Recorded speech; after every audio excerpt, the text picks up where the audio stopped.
Hi everyone, well it's super early, I'm in the little Swift. I've got a survival bag next to me which you can't see because it's too dark, which is full of diagnostics machines, water, trade plates, everything, because today we're off to the auctions and we're going to physically, Royston will be pleased, I'm going to physically go to the auctions Mannheim in Plymouth with a friend, and we're going to see if we can't get you some footage of what goes on real life in the auction. I've got a list of cars that I'm interested in buying, and I'm determined to come home, because he's driving me up there, I'm determined to come home with a car, which is always a mistake because you end up buying tat. So let's go. So here we are everyone. Let's start looking around and check out the cars that I tagged myself as being interested before I got here. So this is one I tagged, number 42, a Ford Focus with 11,000 miles on it. It's got a scrape on the wing mirror there. Wheels are a bit scuffed, but they could be touched in.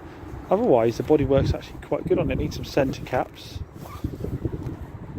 But this would be a nice, cheapy car on a 2010. Retail on it is about 2k, so with about £500 worth of fees and transport, I need to be in it for about £300 or £400 max. So we'll see how that goes. Next up was this little Mazda 3, 1.6, bit of a bigger engine than I want, but the Mazda ones are reliable, a good alternative to a Focus. I think the retail for this on a 2011 is about 3.2. It's got 95,000 miles on it. It looks very clean. It's got a long advisory free MOT on it, so this would be one, needs a bit of a polish of the headlight, but other than that, it looks a pretty darn clean car. Clean inside. We know I like my Mazdas, so we'll see how that goes. This little Renault Wind I'm tempted to bid on, but I've got no real purpose for it at all. But well, I might have a little bit if it goes cheap. It's not a sensible buy. This is one for me, a 2010 Citroen C1 with 44,000 miles on it. Grade 3, so it's not bad. It's got the traditional lacquer peel on the bumpers, which these always get, but it looks tidier than that. Likelihood is it might need a clutch or something like that if it's an auction, but they're easy enough and cheap enough to fix. It's not mouldy inside, it's fairly clean. The back bumper isn't lacquer peeling, so that'll be a good one to go for. Retail's 3.2. I want to be like £1,300 to £1,500 on it to allow for fees and everything else. Got a C3 here, but it does need £500 worth of paint on the corner there, so the price would have to reflect it. But other than that, it's a really clean car. And the miles are 57, so the miles are good, and it'll be sort of a 3995er, so that could be a good option. Also have myself down for another C4, this little white one. The mileage is 114, but it's a really clean car, and again it'll be a cheap sub 5k car. And it's got the 1.6 diesel, which is a nice engine to have. Got this, it's got something going on down here. Looks like someone's glued the bumper in place. Right, this little Suzuki is at the lumpier end of the market, but I quite fancied it. 66 plate SX4 with 70,000 miles, but the retail value for these isn't a lot. They're under £5,000, so again, good little cheap run around. It seems super clean, got long MOT. Sorry, retail's more like 6-7 on it, but I still think it'd be a good little seller for me. It's not outrageous money, still sort of below £7,000, and it'd be a good little runabout for someone, and it seems ready to go. It's got a long MOT, all good. And last one I've got is last one I've got is this little Polo, which needs a lot of paint, so I won't see it for a month, but Polos sell well, and Malcolm will get that out for me, no problem at all. So it's all down to how much it goes for price wise. It's worth about 4 or 5 retail on a 2010 with 68,000 miles, so I need to be about 2k to allow for fees and paint on that. Right, so I won't be able to record during the auction, so we're going to have to touch base later on and see how I get on with any of those cars, and if I end up doing the wrong thing and buying something random that I didn't have on my list. So I'll catch you soon. So I did buy something, but I've got to show you that later on because it's got to be delivered. But this is what my friend bought. He bought a 2008 58 Mazda MX-5. He had to pay all the money for it. I think he paid a couple £100 over book for it, but it is a nice car. And the other thing he's got himself, which is that little Wind. I was so tempted to get it myself, but I didn't want to overbid him, so he's gone for it. And it is a cool little car. Everything works as it should. The hood's working. It's super clean little car. He's only got to do minor prep on it, I would have thought. And these have got the 133 engine from the Renault Twingo Sport in them, so he's going to drive that back now. I'm going to drive his truck back now, and we'll see what he thinks of it by the time we get home. We've got a lot of running around to do before the yard shuts, because we're going to get back today. So time to go through some of the results with you on those cars. I've come back and put this together for you to let you know exactly what they sold for. Obviously, I couldn't do it at the auction. So first up, I'm going to say prices for small cars, for small cheap cars, mental. Get in the comments and let me know what you think people are doing with these cars, because I don't see how they're going to make money. So 2010 Citroen C1, Auto Trader said that retail was 3,295. It sold for 2,600 including fees. Now I'm assuming the lower fees rate. I paid high fees on my car because I don't use Manheim much. I'm assuming a lower rate of fees.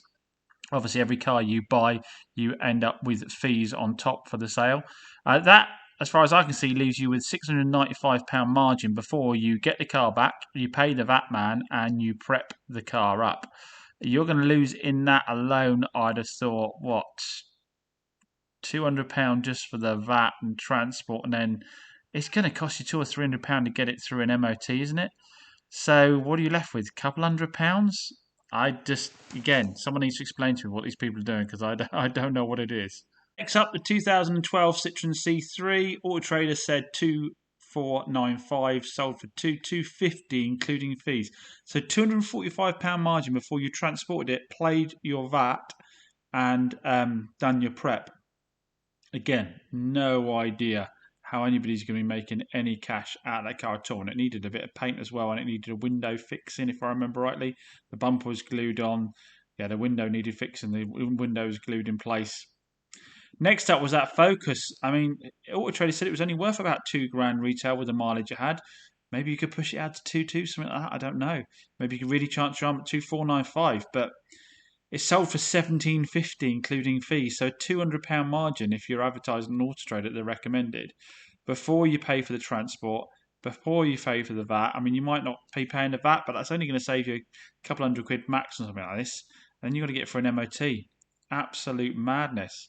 The Mazda 3 retails 3,295 again. Maybe you push it to 2,495, but it's sold for 2,400 including fees. Biggest margin I've seen so far at £895. But again, it wouldn't take much to eat that completely up with some repair that's needed. You've got to get the car back. So even if you're doing it yourself, by the time you've gone there and back, you've got to factor in £50 for that or something like that. Then you've got a couple £100 VAT, and then, like I say, you've got MOT and warranty. If you're going to put a warranty on with a third party, £500. I don't see it. The Polo was all dinged in the side, needed a load of paint, didn't it? Auto Trader said retail 4.5. It sold for 4.1. Well, obviously less than that, but then with the fees it was about 4.1. So it gives you £400 to get a rear quarter painted on the car, get it transported, and again, pay the VAT man and get it MOT'd. You might not have VAT, but it was a hell of a repair job. You'd be in a couple of days just doing the repair yourself. So you've got to earn a decent whack for doing a couple of days. Only car that I actually bought seemed a strange one to me. This went across the block. It was towards the end of the auction. It had a very dinged-in sill. Obviously, this is a stock photo because the car hasn't arrived yet. It had a very dinged-in sill and rear quarter, which is going to cost me probably £500 to have Malcolm fix. But it was at 2,000 and no one was bidding. So I started bidding away. I got bid up a little bit. But it was a 2015 with 80,000 miles. It was the new shape. It was the 1 litre engine, and it was a sports one. So I think it's going to be a fantastic first car for someone. I can't understand why the people weren't bidding on it. So like I say, I stuck my bids in. I paid horrendous fees because I've not used them for very long. I paid I think in total about £550 odd in fees. It was a horrendous amount of fees, and that's because I don't use them very often, so I'm on the highest thing. But I've got £2,122 margin before I get the paint done. I've paid £75 to have it transported, which I didn't think was bad at all. I can't see it needing a lot for an MOT because it's a fairly new car by my car standards. So, yeah. Of course, have other mechanical issues I don't know about. I didn't get an opportunity to drive it. The clutch was okay. I got an opportunity to try that, and it started up okay. But it could still be burning oil, something like that, couldn't it, with a 1 litre in it, I guess. I don't know what those later 1 litres are like for that. And, there could be other hidden faults with the car. But I think we've got enough margin to be fairly safe there. Famous last words. As soon as it's into stock, I'll do you a bit of video on it. Right, so unfortunately we got really held up, and it looks like we're not going to be back in time to go and get the Mazda MX-5. I've got my car being delivered. It's only costing me £75 to get it delivered, and I figured for the time I might as well just get them to deliver it. I must say, while we're here talking about it, the Mannheim lot at that Plymouth Mannheim are all fantastic. Such a friendly place. First time I've been there, I was a little bit nervous about doing something, but everything was so friendly. The people moving the cars around, the staff behind reception. So I've got a mug of coffee on the go. A big shout out to Mannheim Plymouth. If anybody watches this who's in any senior position in Mannheim, go and give those people a nice little few boxes of chocolates, or get them a few drinks or something, because they certainly represented the company really well. Anyway, so the wind came back absolutely lovely from my friend, drove really well. He's been in it for about 2 hours, no issues with it at all. Turns out it's got a really good history. It was a pre-registered car, so it's only actually had one owner, other than pre-registered with the garage. The roof's all working fine, and he says that all the suspension and so forth is good, so he's going to refurb the alloys, and I think just do a little bit of titivation on that sort of faded front bumper bit there, and put it out. What's this one going to be price-wise? I think they're not massively expensive, are they? How many miles has it done again? 57,000. It's only done 57, and what's this one going to be retailing for? Yeah, I think it's like 3,995, something like that. Yeah, I think so, yeah. Yeah, so nothing really expensive. And like I say, it's got that 1.6 VTT Renault Sport Twingo, 133 horsepower engine in it, so a lot of fun. Cool little runabout, really. But the seats of this, they're proper buckety, aren't they? Got real bolsters. The seats are all mint on it as well. All the bolsters haven't been worn through. Of course, as much as these look like a mid-engine car, they're actually front-engined, and the roof goes down into this panel on the top of the boot here, and you're still left with a massive boot. Absolutely massive boot. It's like a little Clio estate in there. So it's a really practical little package, actually. Anyway, I'll pause it here, and I think I'll probably pick up this video when my car gets delivered, depending on how much content is in this one already.